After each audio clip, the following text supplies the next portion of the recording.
Bonjour. Je vais vous parler aujourd'hui d'un thème très intéressant, je crois, et qu'on appelle l'accélération stratégique. Certainement, vous avez entendu parler des mots comme accélérer la cadence, et d'autres termes de ce genre, fast track et tout ça. En fait, c'est un problème d'accélération, mais en réalité, ça demande de la stratégie. Donc, la littérature existe déjà en management, en coaching, en gouvernance, etc. Et moi, je vous parle de ça en tant que coach et donc en tant qu'enseignant en management, etc. L'accélération stratégique, derrière, il y a un concept, la vitesse pour des résultats. Donc voilà un peu l'importante question qu'on va voir aujourd'hui. Et donc nous avons pris comme illustration la pensée de Jim Collins et qui nous dit, mais écoutez, et vous voulez faire de l'accélération stratégique, vous voulez atteindre l'excellence, construire une grande organisation, posez-vous d'abord deux questions. Qui? Ensuite quoi?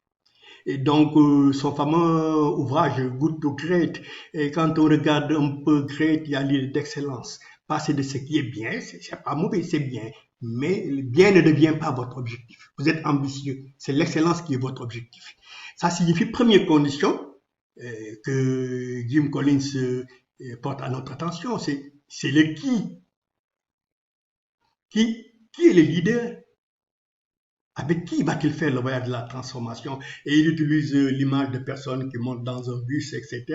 Et un palier central, finalement, c'est ce qui crée de grandes organisations, des organisations excellentes, hein, et que ce soit une entreprise privée ou des États qui ont en 3 décennies changé le cours des choses comme à Taïwan, comme à Singapour, comme en Malaisie, avec le grand leader Lee Kuan Yew, etc. C'est des gens qui accordent une importance primordiale à la question qui. Avec qui faire le voyage de la transformation? Avec qui faire la transformation? Qui sont les gens que je vais mettre autour de moi, au poste clé, avant de déterminer les autres questions? Nous verrons évidemment qu'il y a d'autres théories qui préfèrent commencer par le pourquoi, mais qui c'est important, c'est là la leçon. Et ce n'est qu'après que quoi et comment vont intervenir. Donc, qui, ce gars qui a la capacité de mobiliser des talents, des individus, des équipes hautement talentueuses à leur tour et à les aiguillonner. Cette question comporte des enjeux variés. Parce que si vous avez cette excellence, on peut peut-être faire face aux futurs désastres, aux chaos, aux incertitudes, etc. Donc, Jim Collins et bien d'autres auteurs qui ont réfléchi, il y a le fameux livre aussi, Vous, là, sur le recrutement, et donc c'est sélectionner des gens capables de s'adapter à cette crise, de réaliser ces performances. Donc, une grande vision réalisable, durable dans le temps, dépend de l'excellence de gens excellents.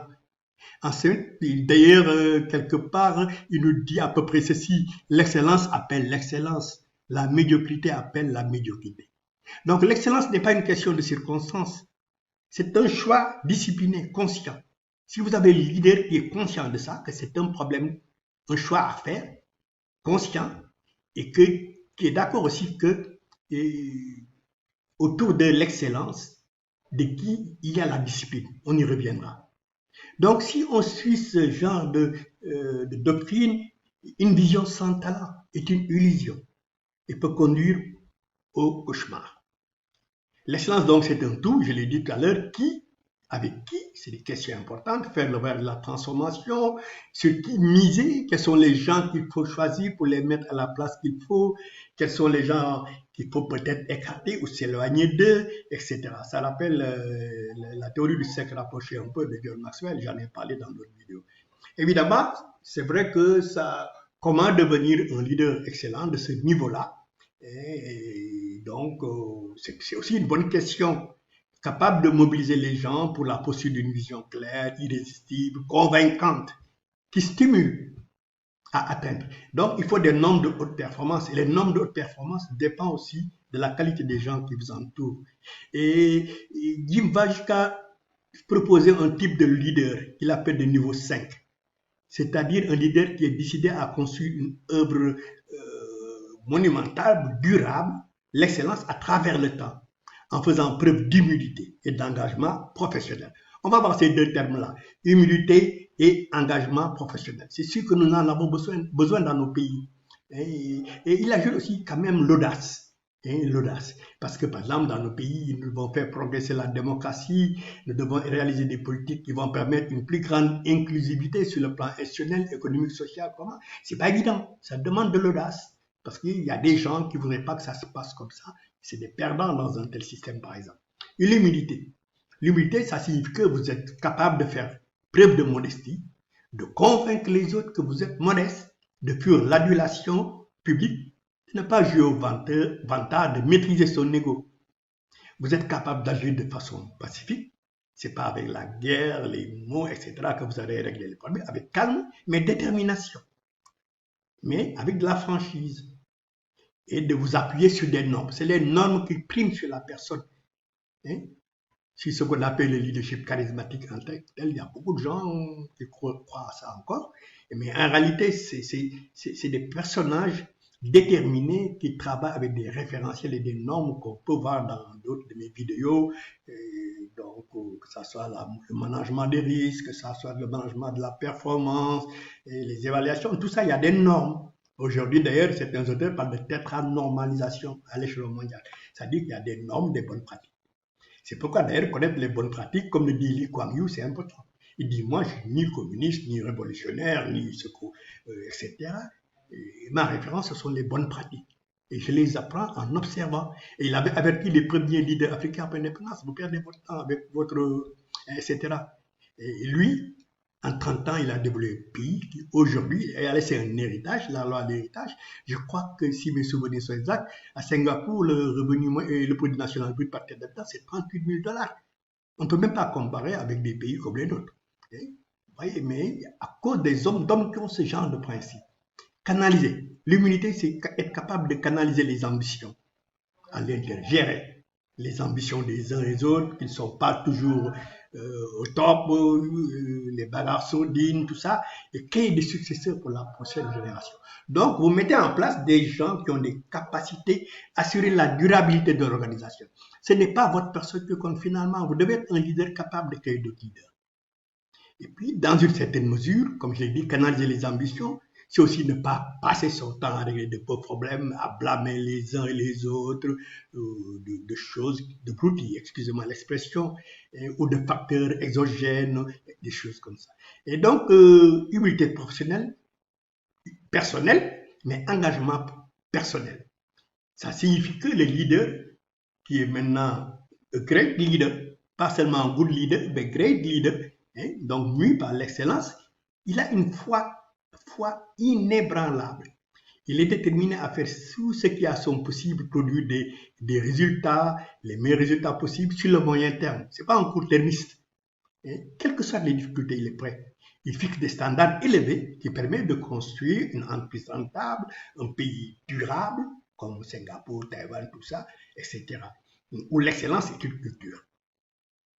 Donc, une entreprise, une organisation, un État mû par l'excellence est capable de produire des résultats supérieurs, des impacts qui affectent la vie des gens, de résister durablement à travers le temps, grâce à ces deux qualités que sont l'humilité personnelle et l'engagement professionnel, excusez-moi.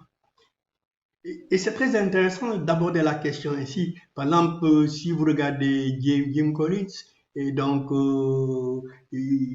il introduit une typologie de la discipline. Tout ça demande la discipline.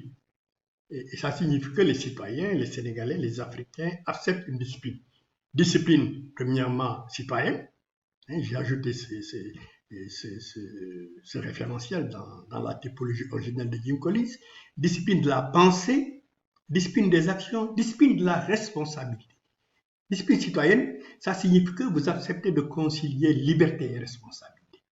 Vous acceptez que vos actions et vos comportements sont encadrés par des normes, par des référentiels, et vous faites totale détermination à vous engager ainsi derrière ces normes d'encadrement. Et non de passer tout votre temps à subir, à critiquer, etc. Et donc, pour cela, les questions que nous avions déjà données, qui, pourquoi avec qui sont importants. Discipline de la pensée. Deuxième discipline. Accepter l'introspection.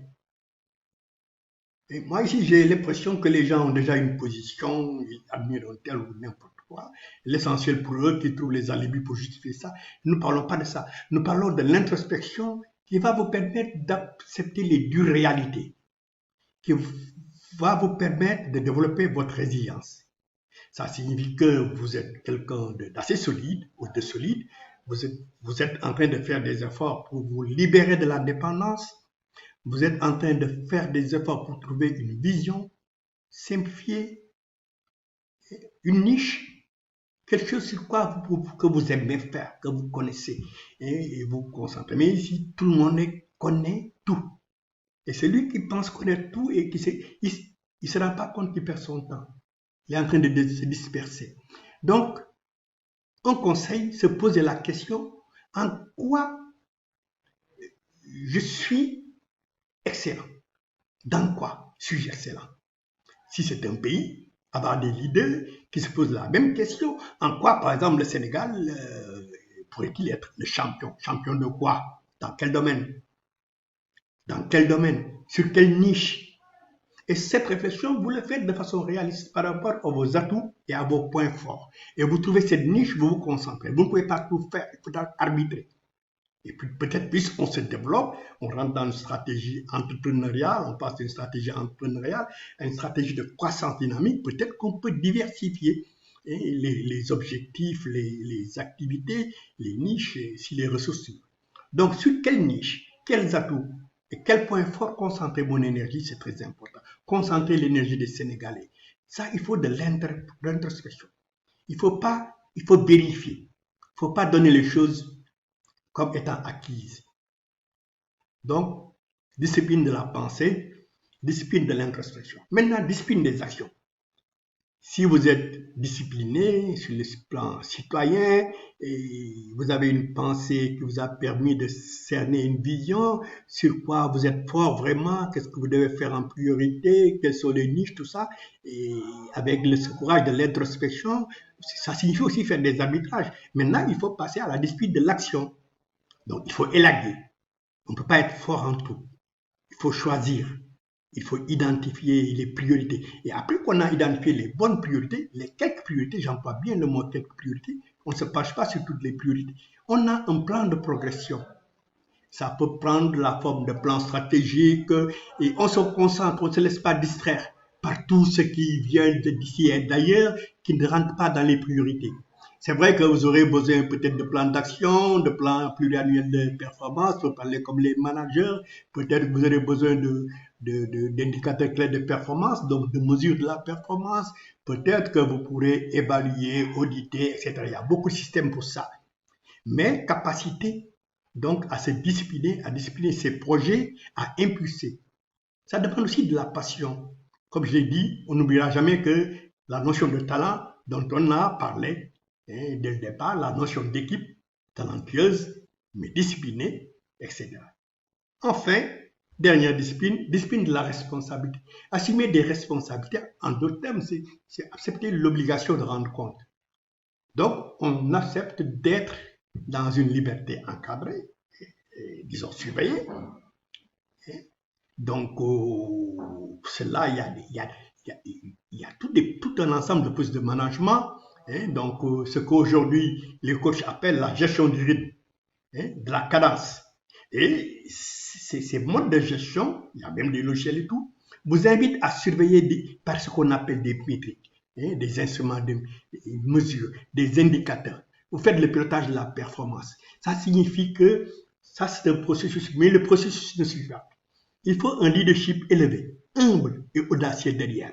L'obligation de rendre compte, accepter d'exercer des responsabilités, c'est accepter l'obligation de rendre compte.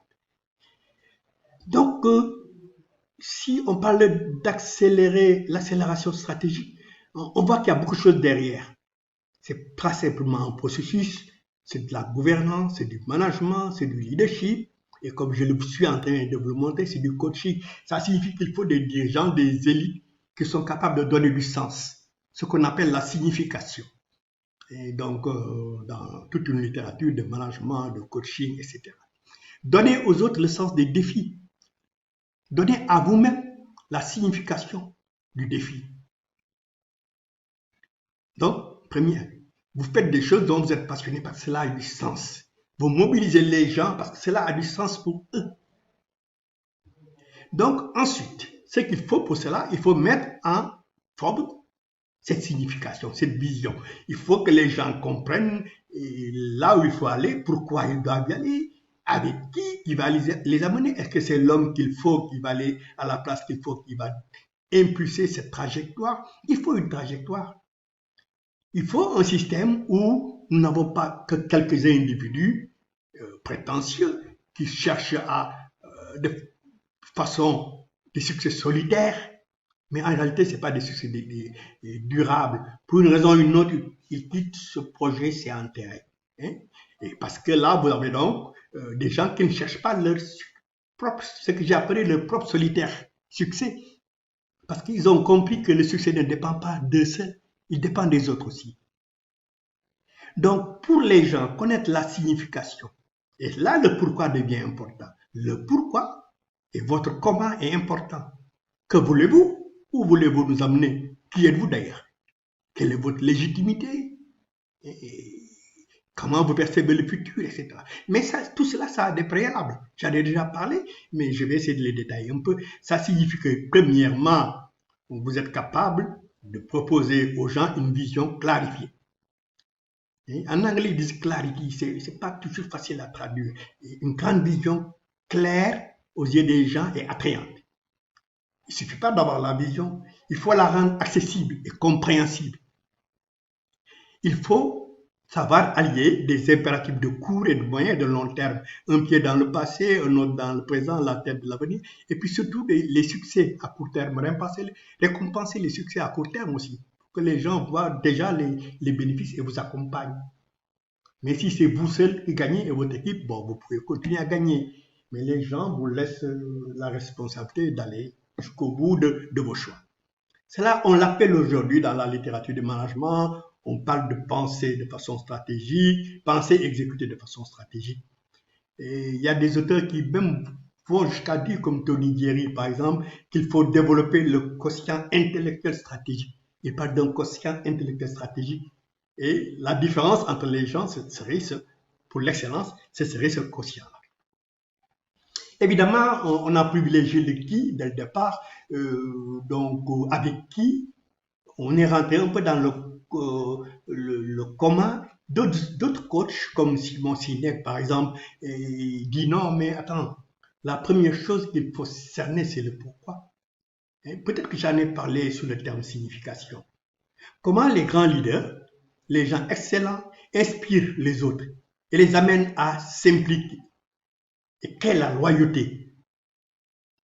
Vous avez les leaders traditionnels, transactionnels, qui ne pensent qu'à faire des transactions, et vous leur donnez, ils vous donnent. Il y a d'autres qui utilisent la carotte, le bâton, etc. Mais le problème de ce genre de leadership, c'est qu'en réalité, on ne peut pas dire que c'est durable. L'héritage disparaît avec la disparition du leader. La loyauté n'est même pas garantie. Tout dépend de la situation et des rapports de force qui peuvent peut-être changer. Et puis, ça ne prépare pas la relève. Vous restez, ou bien les gens restent avec vous parce que vous êtes le plus fort, ou parce qu'ils pensent que vous avez toutes les cartes en main, vous êtes l'homme de la situation, ça ne servira à rien, par exemple, de se faire passer pour quelqu'un qui vous affronte, etc. Donc, déjà, pourquoi signifie quelle est ma vision, bien quelle est sa vision, quelle cause je défends, pourquoi je suis là. Les gens trop orientés vers le why on les appelle en général des visionnaires. Le comment, comment agir pour améliorer, comment faire pour construire une image, une compétence distinctive, pour mettre en place quelque chose d'original, une description. On parle de la stratégie de l'océan bleu versus la stratégie de l'océan rouge, etc. Et donc, quoi? Qu'est-ce que je suis en train de faire? Agir au niveau de mon travail, de mon équipe, de ma contribution, de mon apport de produit, qu'est-ce que j'apporte comme produit, comme service, comme valeur ajoutée. Et maintenant, comparons deux types de leaders. Le premier passe son temps à insister sur le what, le quoi, ce qu'il fait, a déjà fait, ses idées, ses produits, ses réalisations, les activités, les projets, à justifier que sa stratégie est la meilleure. Ça peut passer peut-être avec une bonne communication, mais ça passe pas toujours. Et puis c'est toujours vous, c'est pas les autres. Et peut-être aussi que vous allez vous tuer au travail, dans des projets sans fin, etc. Et on compare avec un deuxième qui essaie d'expliquer la signification, le pourquoi, la vision, la raison d'être, la trajectoire, la direction, la cause défendue, et pourquoi on fait ceci ou cela, à quoi cela va servir, quelle valeur ça va créer. Et ce qu'on appelle la clarification, la clarté, et donc qui explique le comment compte-t-on arriver à telle destination, avec quel principe directeur, quelles valeurs, ça peut des valeurs d'éthique, d'intégrité, de performance éthique, d'honnêteté, avec quels outils, quels référentiels, quel processus il faut mettre en place, quels sont les systèmes, quel talent, quel partenaire. Il y a tout cela qui est important. Et déjà, la deuxième est vraiment plus exhaustive. Donc, les gens du why, et par exemple du pourquoi, sont des visionnaires, mais ils ont besoin de l'appui des gens du quoi, hein? Donc du what. Ça, c'est la première, le premier conseil. Ça signifie que dans une organisation aussi, vous devrez équilibrer les perceptions, les capacités, etc. Il y a des gens qui ont tel talent et qui n'en ont pas d'autres. Il y a d'autres qui n'ont pas tel talent et qui auraient besoin, etc. C'est cette équipe soudée, homogène, bien montée qui peut-être conduit au grand succès durable, l'excellence dont nous parlons. Deuxième conseil, c'est de préparer votre succession. Avoir un plan de succession, préparer les gens qu'il faut à la place qu'il faut, qui croient comme vous au pourquoi vous faites cela, et qui sont capables de prendre la relève et de diriger les générations futures. Peut-être votre vision va perpétuer à travers le temps. Troisième conseil, gérer par la performance pour des résultats, pour des impacts. Ça signifie que vous mettez en place tout un ensemble de mesures. Bon, là, c'était technique, on ne va pas rentrer dans le détail des Key Performance Indicators, et que la restitution de la performance, les tableaux de bord, il y a beaucoup d'outils, balance scorecard, etc. Il y a l'attitude même du leader en chef. Et pour vérifier la performance, le pourquoi, le quoi, il peut s'agir de suivi, évaluation, d'audit, des face-à-face, des workouts, etc. Et donc tout cela existe, tout cela est formalisé. Donc en fait, en réalité, vous pouvez avoir affaire à deux sortes de gens, de profils de leaders. Certains ont une macrovision. Et souvent, les macrovisions, ce sont des gens du pourquoi. Certains ont une microvision du détail. Et ça pose. Donc, les gens de la macrovision sont plutôt des stratèges. Les gens de la microvision, ce sont les gens de la tactique qui au jour le jour font des choses avec des problèmes concrets et les deux doivent se compléter. Bon, c'est des choses que nous développons dans le cours de leadership, de transformation, etc. Ben, on en parle ici. Et la stratégie, c'est un peu le pourquoi. Ça signifie donc penser, peser, étudier, etc. Alors que la tactique ici, ce serait le comment. Et c'est le travail au jour, les téléphones, les activités quotidiennes, la paperasse, procédures, les signes. Et un bon test qu'on aurait pu faire, qu'on fait en général dans ce cours, c'est le temps que vous accordez à différentes activités pour voir si vous êtes plutôt du côté stratégique ou du côté tactique, etc. Et donc, ça, c'est pour la mise en œuvre de cette formation. Nous avons quelques tests comme ça. En fait, ce que je vous dis, c'est nous avons rendu public une partie de nos cours sur les séminaires sur la gestion des performances qu'on fait en ligne aussi. Et vous demandez également, question importante, quelle est la meilleure manière d'utiliser mon temps. Là aussi, nous avons des tests, etc. Est-ce que ces tests vont dire que vous êtes plutôt du genre qui accorde son temps à ce qui est tactique ou à ce qui est stratégique, etc. Des tests très intéressants sur ce domaine-là. Deuxième question, étape très importante, développer votre capacité d'attention. Et donc, soutenu, il y a tout un langage parfois, c'est-à-dire vos capacités de concentration sur une vision, sur une direction, sur des défis quotidiens.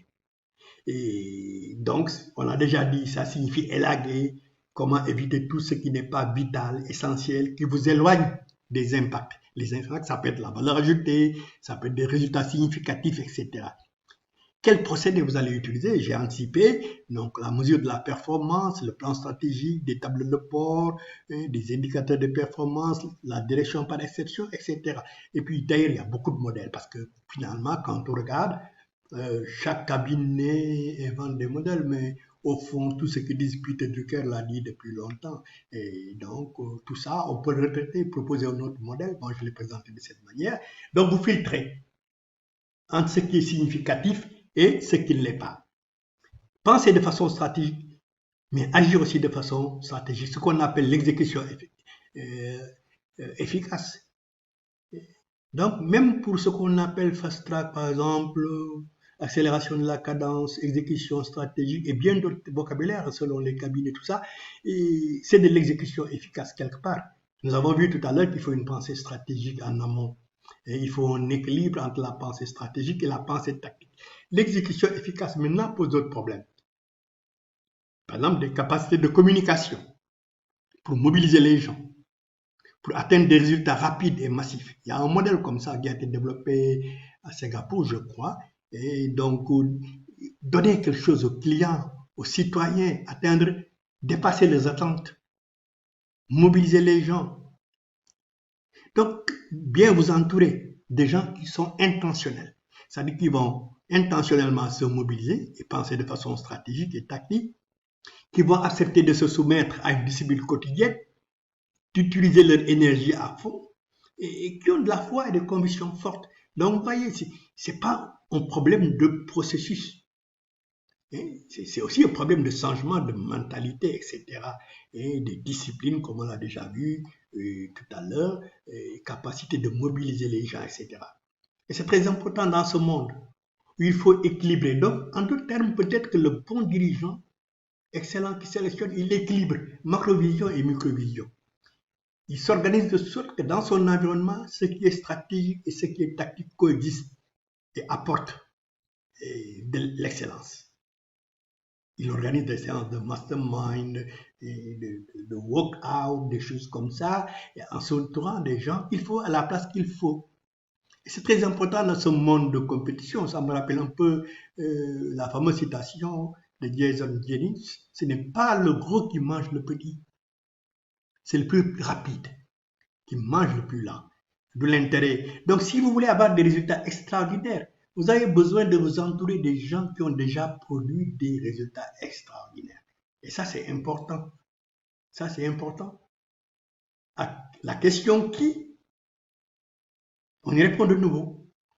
La question qui, c'est celui qui a déjà atteint des résultats extraordinaires en priorité, que vous allez peut-être recruter, nommer, élire, voter pour lui, etc.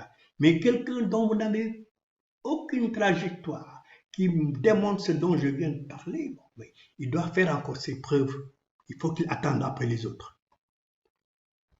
Il y a également le modèle qu'on appelle performance, résultat, succès. Et cela suppose que vous vous posiez certaines questions. Si vous voulez atteindre le succès, en faisant des résultats, en étant performant, vous devez vous poser la première question, quelles sont mes forces et mes talents? Quelles sont les compétences distinctives que je possède? On le répète encore, quels sont les gens de qualité que je dois recruter et mettre à la place qu'il faut? Comment je peux gérer mon temps et mes priorités? Ce qui suppose aussi parfois la capacité de dire non à des pressions qui vont vous désorganiser. Comment faire pour ne pas négliger les détails, tout ce qui a de la valeur, en tout cas les détails qui ont de la valeur, des impacts. Ça signifie aussi la capacité à tolérer le risque, l'audace dont on avait parlé, jusqu'à un certain niveau. Bon, et aujourd'hui, vous avez des outils pour ça, de management. Vous devez être clair sur les niveaux de risque que vous êtes prêt à prendre. Dans une organisation moderne, vous avez un plan stratégique, mais aussi vous avez tout ce qu'il faut, comme le management des risques, des managers de risques, des cartographies de risques, et de façon l'audit moderne d'ailleurs est basé sur les risques, etc. Tout ça, ça forme un tout cohérent.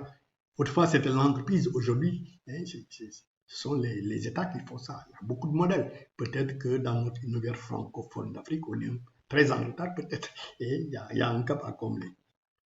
Évidemment, des auteurs comme Tony Jerry, des coachs comme Tony Jerry, ils disent tout ça c'est bien, mais vous devez être en bonne santé, vous devez veiller sur votre forme, sur votre énergie, que l'énergie est vitale, et donc vous devez avoir aussi organisé votre environnement de travail et votre bureau, etc.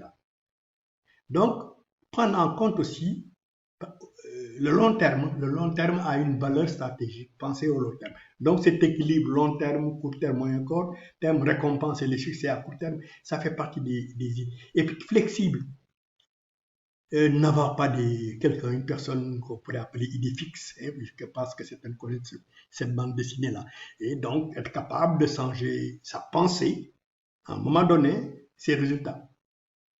Et je crois qu'il y a la fameuse phrase de Tony Jerry et d'autres, et changez votre manière de penser, vous changerez vos résultats. Être moderne, c'est aussi benchmarker, se comparer aux autres, avoir des conseillers ou des gens qui sont capables de faire de la modélisation, ça signifie déléguer, ça signifie sous-traiter, ça signifie se poser la question, qui d'autre que moi peut le faire? De quelles ressources j'ai besoin pour le faire? Comment je vais lever les obstacles? Donc voilà un ensemble d'impératifs pour l'excellence, et pour une cadence plus élevée, et donc pour une rapidité beaucoup plus rapide, excusez-moi l'expression. Donc les vrais facteurs qui conduisent une organisation, un pays vers l'excellence, à la lumière de ces doctrines de coaching, de management, de gouvernance, etc., c'est premièrement des leaders qui montrent la voie. Il y a une expression qui donne de la voix ou qui élève la voix pour que les gens s'embarquent dans le bateau de la transformation, respectent certaines normes, certaines bonnes pratiques, etc. Et c'est se comporter en leader qui accompagne les gens, qui guide les gens, qui aiguillonne la passion des gens en votre projet, à la signification de ce que vous voulez faire. Vous servez d'exemple parce que vous avez fait des résultats. Donc, c'est des leaders capables de créer une expérience client, comme on dit dans le privé. C'est-à-dire qu'une une orientation claire vers les citoyens, ils sont capables de créer de la valeur au profit des gens, au profit des citoyens, qui voient qu'ils disent, tiens, maintenant, le changement est là, et créer des impacts pour les entreprises, pour les hommes d'affaires, etc. Et donc, c'est un leadership qui promeut une culture collective de transformation. Et donc, il est en réalité illusoire. Et je crois qu'en Afrique, hein, il y a deux mondes, hein, les dirigeants, les autres. Et parce qu'il est illusoire de mobiliser les gens, d'impulser de quelconque transformation, de faire du fast track, d'accélérer la cadence, sans ce que je viens de vous dire. Se poser donc la question, toutes les questions qu'on a vues sont importantes. Qui? Avec qui? Pourquoi? Qui va conduire le voyage de la transformation? Mais pourquoi lui? Quels sont les critères qui me permettent de dire que c'est ce gars-là? Est-ce qu'il a le profil nécessaire de ce leader transformationnel capable d'accélération stratégique, etc. D'ailleurs, à supposer même qu'il soit déjà, qu'il possède les atouts, mais avec qui compte-t-il le faire? Seul, il ne peut pas le faire. Les leaders solitaires, ça finit par être un leader comme tous les autres médiocres, etc. Est-ce qu'il est capable, certes, de miser sur les gens qu'il faut, à la place qu'il faut?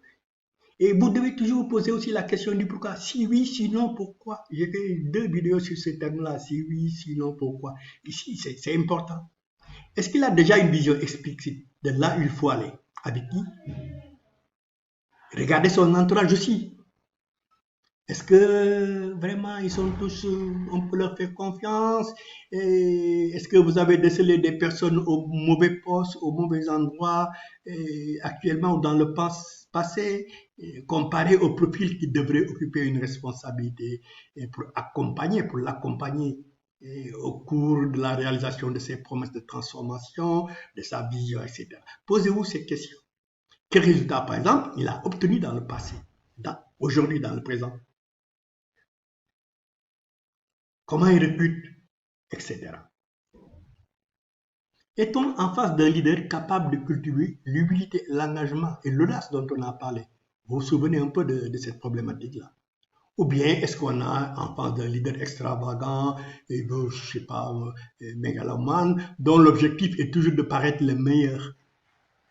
Est-ce qu'on est en face d'un leader réaliste, qui s'en tient à ce qu'il sait mieux le faire, qui délègue, qui sous-traite, qui fait faire?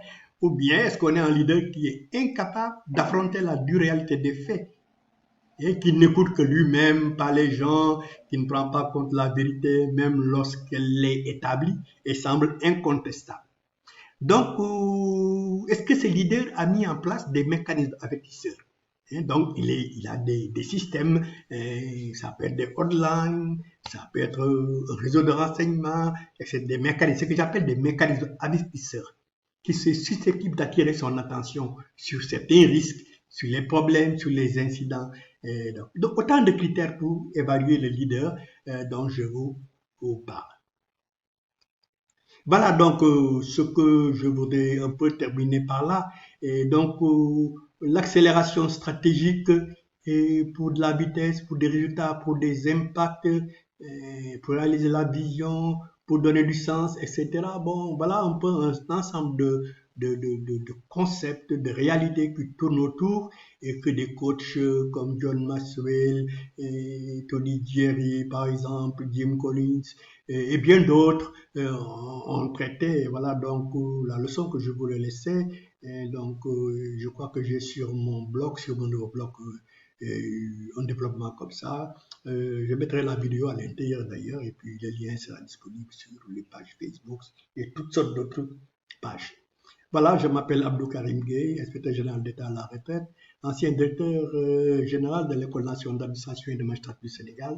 Aujourd'hui, je suis formateur, coach, conférencier en transformation, gestion du changement, leadership. J'enseigne, je fais de la consultance aussi pour des dirigeants, des organisations sur le management, la gouvernance, la surveillance, les audits, les investigations, les enquêtes et les évaluations. Voilà, merci, ce que je voulais dire.